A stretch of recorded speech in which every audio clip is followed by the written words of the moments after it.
ఆంధ్రప్రదేశ్ ఉప ముఖ్యమంత్రి పవన్ కళ్యాణ్ గారిని ఆయన సతీమణి అన్నా లెజినోవాని టార్గెట్ చేస్తూ ఇప్పుడు మాజీ మంత్రి పేర్ని నాని మళ్ళీ బయటకు వచ్చేశారు. ఆయన ఏం టార్గెట్ చేశారు, ఏం మాట్లాడుతున్నారు అనేది మనం పూర్తి స్థాయిలో తెలుసుకునేటువంటి ప్రయత్నం చేద్దాం. ప్రస్తుతం మనతో పాటు ఉన్నారు ప్రముఖ రాజకీయ విశ్లేషకులు, ప్రముఖ సీనియర్ జర్నలిస్ట్ సిఎస్ రావు గారు. సార్తో మాట్లాడదాం. సార్ నమస్తే. సార్ నమస్తే. పేర్ని నాని గారు ఇప్పుడు పవన్ కళ్యాణ్ గారిని ఆయన సతీమణ్ణి టార్గెట్గా చేసుకొని మళ్ళీ సీన్లోకి వచ్చారు. ఏంటి సార్, దీన్ని ఎలా చూడాలి? ఇప్పుడు పవన్ కళ్యాణ్ గారిని ఆయన ఏమన్నారంటే కన్వర్టెడ్ సనాతని అన్నాడు. పేర్ని నాని గారు చాలా సెటరిక్గా మాట్లాడతారు. దాంట్లో ఎంత వ్యంగ్యం ఉంటుందంటే ఎదుటి వాళ్ళ గుండెల్లో గుణపాలు దించినట్టు ఉంటుంది పేర్ని నాని గారు వ్యంగ్యంగా మాట్లాడితే. గతంలో కూడా పవన్ కళ్యాణ్ గారిని అనేక సందర్భాల్లో మావాడు అంటూ రకరకాలుగా ఆయన్ని కిడ్డింగ్ చేయటం, ఆయన్ని కించపరిచేలాగా అనేక సందర్భాల్లో మాట్లాడారు అధికారంలో ఉన్నప్పుడు. సరే, అధికారం పోయిన తర్వాత తగ్గుతారేమో అని చెప్పేసి అనుకున్నారు. ఇటీవల కాలం వరకు కొంత సైలెంట్గా ఉన్నారు. ఎందుకంటే ఆయన సంబంధించినటువంటి కొన్ని పౌర సరఫరాల శాఖలో చేసినటువంటి అవినీతి అక్రమాలకు సంబంధించినటువంటి కేసులు ఇవన్నీ ఉన్నాయి. వాటి నుంచి బయటపడేటువంటి క్రమంలో కొంత సైలెంట్ అయిపోయినట్టున్నారని చెప్పేసి అనుకున్నారు అందరూ. కానీ ఇప్పుడు తాజాగా గత 2-3 రోజుల నుంచి మళ్ళీ బయటకు వచ్చేస్తున్నారు అందరూ. ఒక్కొక్కరు కలుగులో దాక్కున్నటువంటి ఎలికలు బయటకు వచ్చినట్టు వస్తూ ఉన్నారు. ఇప్పుడు పేర్ని నాని గారు బయటకు వచ్చారు. బయటకు వచ్చి పవన్ కళ్యాణ్ గారిని టార్గెట్ చేస్తున్నారు. ఏ సందర్భంలో చేస్తున్నారు? పవన్ కళ్యాణ్ గారిని కన్వర్టెడ్ సనాతిని అని అంటున్నారు. అంటే ఏంటి? ఇండైరెక్ట్గా అన్నా లెజినోవా గారిని ఆయన ప్రస్తావించారు అనమాట. కన్వర్టెడ్ సనాతిని అని అంటే ఆవిడ ఈ మధ్య తిరుమల వెళ్ళారు, తలనీలాలు సమర్పించారు. బేసికల్గా ఆమె క్రిస్టియను. అందుకని ఇప్పుడు ఏమంటున్నాడు ఈయన, బాప్టిజం తీసుకున్నాడు పవన్ కళ్యాణ్, తీసుకొని అన్నా లెజినోవాని పెళ్లి చేసుకున్నాడు అనేటువంటి కోణంలో ఆయన మాట్లాడుతున్నారు. నేను బాప్టిజం తీసుకున్నానని చెప్పి పవన్ కళ్యాణ్ గారు ఒకనొక సందర్భంలో చెప్పారనేటువంటి విషయాన్ని ఆయన చెప్తున్నారు. అలాగే ఈ ముస్లిం మతాన్ని కూడా నేను తీసుకున్నానని చెప్పి ఇంకొక సందర్భంలో చెప్పాడని చెప్పేసి ఆయన ఇప్పుడు గుర్తు చేస్తున్నారు. ఇప్పుడేమో ఆయన అసలు ముస్లిము బాప్టిజం ఇవన్నీ తీసుకున్న ఆయన ఇప్పుడు సనాతనం గురించి చెప్తున్నారు. ఈ సనాతిని కన్వర్టెడ్ సనాతిని ఇతను అని అంటాడు ఈయన. ఇప్పుడు పవన్ కళ్యాణ్ గారిని కన్వర్టెడ్ సనాతిని అని అంటాడు. అంటే వ్యంగ్యంగా మాట్లాడుతున్నారు అనమాట. ఎందుకు మాట్లాడుతున్నారంటే పవన్ కళ్యాణ్ గారు పార్టీ పెట్టినప్పుడు ఆయన సిద్ధాంతాలు ఏం చెప్పారంటే కులాలను కలిపే కులాల ప్రస్తావన లేని మతాలను కలిపేటువంటి సిద్ధాంతం నాది అని చెప్పాడు ఆయన. మూల సిద్ధాంతం, జనసేన పార్టీ మూల సిద్ధాంతం అది ఆయన చెప్పింది. కులాలను కలిపే మతాల ప్రస్తావన లేని సిద్ధాంతం అని చెప్పాడు ఆయన. సరే, ఆ సిద్ధాంతం అలా ఉంచితే ఆయన తొలి రోజుల్లో 2014లో కూటమికి మద్దతు ఇచ్చారు. కూటమికి మద్దతు ఇచ్చి ఆయన ఆంధ్రప్రదేశ్ అభివృద్ధి కోసం నేను పాటుపడతానని చెప్పేసి అప్పట్లో కూటమికి మద్దతు ఇచ్చారు. 2019కి వచ్చేటప్పటికి ఏమైంది, ఆయన అక్కడ కాంశీరామ్ భావజాలాన్ని అందుకున్నారు. మాయావతి గారితో ఆయన మాయావతి గారి దగ్గరికి పోయి అక్కడ మాయావతి గారిని ఆమె సిద్ధాంతం నచ్చింది, నాకు ఆవిడ భావజాలం నచ్చింది, కాంచీరామ్ భావజాలం నచ్చింది, బహుజన భావజాలం అది అని చెప్పి ఆయన ఏదో అప్పుడు అన్నారు. అదే సందర్భంలో ఈ పార్టీ పెట్టినప్పుడే ఆయన ఏమన్నారంటే తను అనేక మంది కమ్యూనిస్టులకు సంబంధించినటువంటి భావజాలాన్ని కూడా తీసుకొచ్చి కమ్యూనిస్టులు కమ్యూనిజం అనే దాన్ని ఆయన చేగువీరాది తీసుకున్నాడు. మళ్ళీ చాకల ఐలమ్మని కొన్ని రోజులు చెప్పారు, చేగువీరాది కొన్ని రోజులు చెప్పారు. ఆ తర్వాత కాంశీరామ్ అన్నారు. 2019లో లెఫ్ట్ పార్టీలతో కలిసి ఆయన ఎన్నికలకు వెళ్ళాడు. ఆయనతో సహా అందరూ ఓడిపోయారు. ఒక ఎమ్మెల్యే గెలిచారు. ఆయన కూడా తర్వాత వైఎస్ఆర్ కాంగ్రెస్ పార్టీకి వెళ్ళాడు. ఇది అందరికీ తెలిసిన చరిత్ర. ఆ తర్వాత జరిగినటువంటి పొరపాటును తెలుసుకొని రాష్ట్రానికి అన్యాయం జరుగుతుందని చెప్పి అనేక ఒత్తిళ్ళు ఉన్నప్పటికీ కూడా ఆయన ఏం చేశారు, తెలుగుదేశం పార్టీతో మళ్ళీ కూటమి కట్టాడు. తెలుగుదేశం పార్టీ, బీజేపీ, అలాగే జనసేన పార్టీ. అయితే విచిత్రం ఏంటంటే ఆయన ఏదో 2000 ఎన్నికలకు ముందుగా ఆయన కూటమి కట్టలేదు. 2019 ఎన్నికల్లో ఆయన ఏదైతే భావజాలాన్ని అందుకున్నాడో ఆ భావజాలాన్ని ప్రజలు తిరస్కరించి ఆయన్ని కూడా 2 చోట్ల ఓడించారు. తర్వాత డిపాజిట్లు కూడా చాలా గల్లంత అయిపోయినాయి జనసేన పార్టీకి.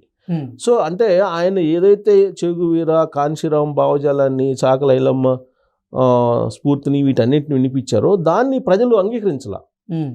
అందుకే కదా డిపాజిట్లు ఆయన కూడా 2 చోట్ల ఓడిపోయారు.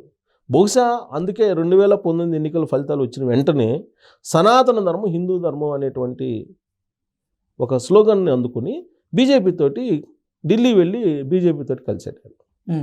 కలిసి పనిచేస్తానని చెప్పేసి వాళ్ళతోటి మింగిలయ్యారు. మింగిలయ్యి ఆ రోజు నుంచి సనాతన ధర్మాన్ని, హిందూ ధర్మాన్ని కోసం నేను పాటుపడతాను, నా భావజాలం కానీ రాబోయేటువంటి పోరాటాలు కానీ నేను హిందూ ధర్మం కోసం, సనాతన ధర్మం కోసం అని చెప్పేసి ఆయన అప్పట్లోనే చెప్పారు. 2024 ఎన్నికల్లో కూడా అదే చెప్పారు. 2024 ఎన్నికల్లో 100% స్ట్రైక్ రేట్ తోటి జనసేన పార్టీ ప్రజల ముందు నిలబడింది ఇప్పుడు. అవును. సో అంటే పవన్ కళ్యాణ్ గారు చేగువీర భావజాలం చెప్పినా, లేదంటే చాకలయం ఐలమ్మ స్ఫూర్తి చెప్పినా, లేదంటే కాంశీరాం భావజాలం చెప్పినా ప్రజలు అంగీకరించాల. హిందూ ధర్మం, సనాతన ధర్మం చెప్పినప్పుడు పవన్ కళ్యాణ్ గారిని అంగీకరించారు ఓట్ల రూపంలో, అంతే కదా.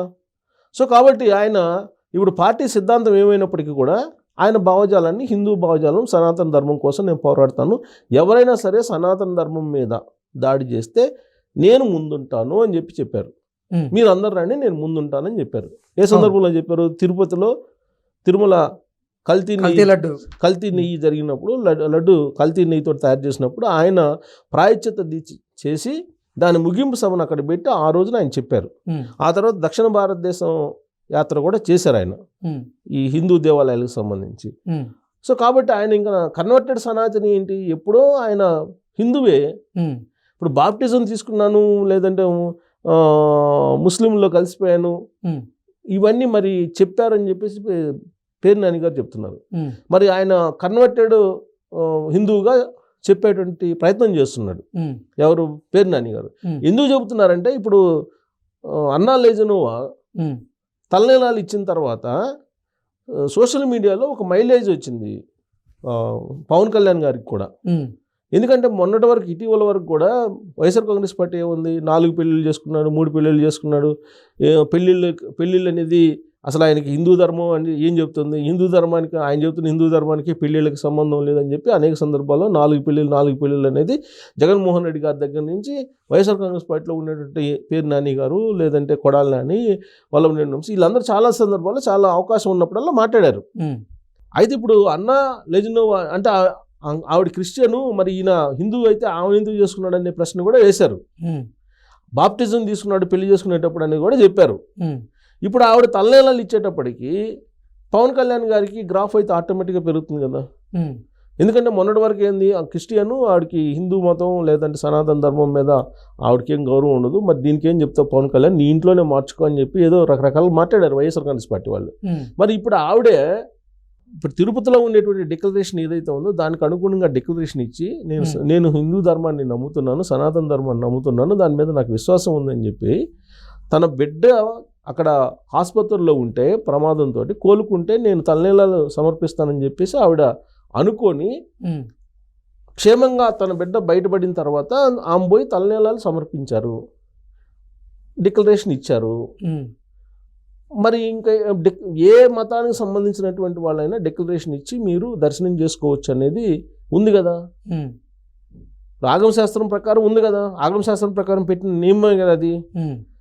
మరి ఇక్కడ ఇప్పుడు ఏంటి, ఇప్పుడు ఆమె పోయి ప్లస్ అన్నదానానికి దాదాపు 15 లక్షల రూపాయలు ఏమో విరాళం కూడా ప్రకటించారు కదా. ఇవన్నీ కూడా పవన్ కళ్యాణ్ గారికి కొంత మైలేజ్ వచ్చే అంశంగా సోషల్ మీడియాలో కనిపించింది. సో దాన్ని తగ్గించాలి, దాన్ని కట్ చేయాలి అంటే ఏంటి, ఏం చేయాలంటే పేరు నాని గారు రంగంలో దిగి ఇప్పుడు పవన్ కళ్యాణ్ గారిని టార్గెట్ చేస్తూ ఇండైరెక్ట్గా లెజెనోవా గారిని విమర్శిస్తూ వచ్చారు వ్యంగ్యాస్త్రాలతోటి పేరు నాని గారు. ఇప్పుడు కన్వర్టెడ్ సనాతిని ఏంటి, అసలు కొత్త కొత్త పదాలు చెప్తుంటారు పేరు నాని గారు. లిటరల్గా మంచి లీడర్, ఆయన మంచి లీడరు, సమయం సందర్భాన్ని సారంగా మాట్లాడుతూ ఉంటారు కూడా, దాంట్లో డౌట్ లేదు. కాకపోతే జరుగుతున్నటువంటి పరిణామాలని కొన్నిటిని సున్నితమైనటువంటి అంశాలుగా పరిగణించి ఇలాంటి దాడి చేస్తే ఆ పార్టీకే నష్టం. గతంలో కూడా 4 పెళ్ళిళ్ళు అంటూ లాస్ట్కి పార్టీ వాళ్ళ గ్రాఫే, వైఎస్ఆర్ కాంగ్రెస్ పార్టీ గ్రాఫే తగ్గింది కదా పవన్ కళ్యాణ్ గారిని టార్గెట్ చేసి. ఆ తర్వాత ఆత్మవిమర్శ చేసుకుంటే పవన్ కళ్యాణ్ గారిని టార్గెట్ ఎక్కువగా చేసాం, అందుకే నష్టపోయాం రాజకీయంగా అని చెప్పి 2024 ఫలితాల తర్వాత వాళ్ళే రివ్యూ చేసుకున్నారని చెప్పి తెలుస్తుంది.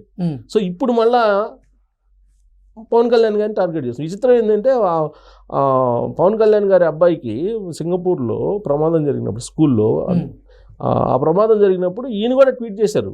ఎవరు, జగన్మోహన్ రెడ్డి గారు కూడా ట్వీట్ చేశారు. ట్వీట్ చేస్తే ఈయన కూడా థ్యాంక్స్ చెప్పారు, పవన్ కళ్యాణ్ గారు కూడా.